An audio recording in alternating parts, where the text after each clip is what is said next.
Congratulations. Thank you very much. It was a lot of fun. Oh, good. It was a huge applause. Oh, good. And you have to, inhabit this character and the story that has a very wide range in emotion, really, right? It's a sad story. It's funny. How would you describe it?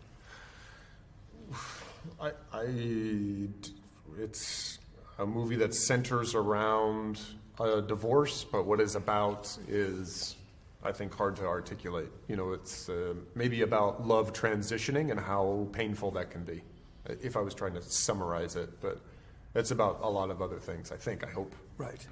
It's about these two good people that we like, that have to go through this process of being adversaries in a way, right? Sure, yeah.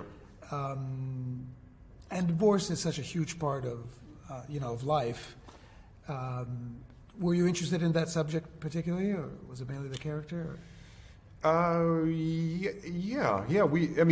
Noah and I have been talking about what we're going to do next for a while, and find something that we wanted to work on, and then this seemed something that we, both was personal to us, but everybody on set. Everyone, as you said, or maybe you didn't say, but you were saying has a relationship to divorce. It's such a kind of universal thing. If not, you've been divorced yourself, a child of divorce, or have been on a side where that's been happening. So it's seemed like a big topic that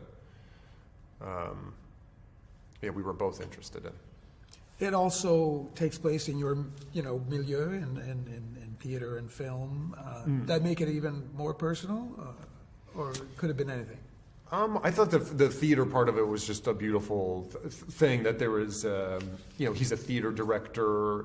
It starts with her in performance, and then there also is this ceremony that has to happen.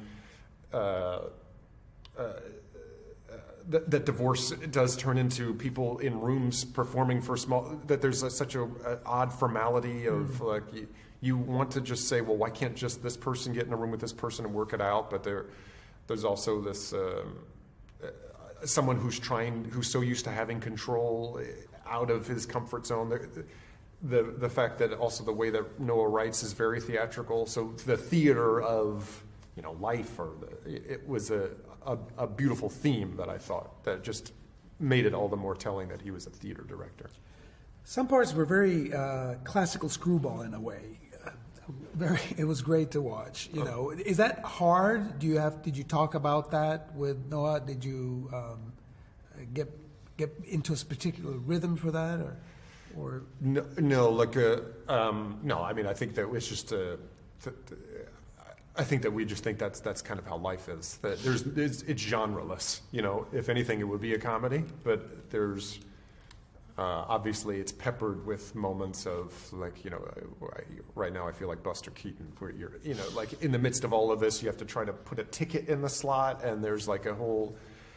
That was one of the things that we really wanted to do. Is like we've seen, but then there's all this, minutia of like just getting into the room is what you're also bringing, let alone the emotional part of it. But then there's all this. It's like death by a thousand cuts, Literally, there are some cuts. Yeah. Yeah. And there's the, people have had fun with this before, but the LA, New York thing. Yeah. You have a lot of fun with it. Yeah. You, any particular feelings personally? About LA? East Coaster or West Coaster? No, I live on the East Coast. I live in Brooklyn. Right. Yeah. But you still will go to LA occasionally? Oh, yeah. I have to go to LA if they tell me to. You're staying neutral. I'm staying neutral. I'm more. New York for me is the greatest city in the world. Right. So I'll never move from New York. But I also haven't spent a lot of time in LA to really get a feel of everything. You should try the space. Amazing. Yeah, the space. Yeah, a lot of room. Thank you. Have a good little festival. Oh, yeah. Thank you. Bye.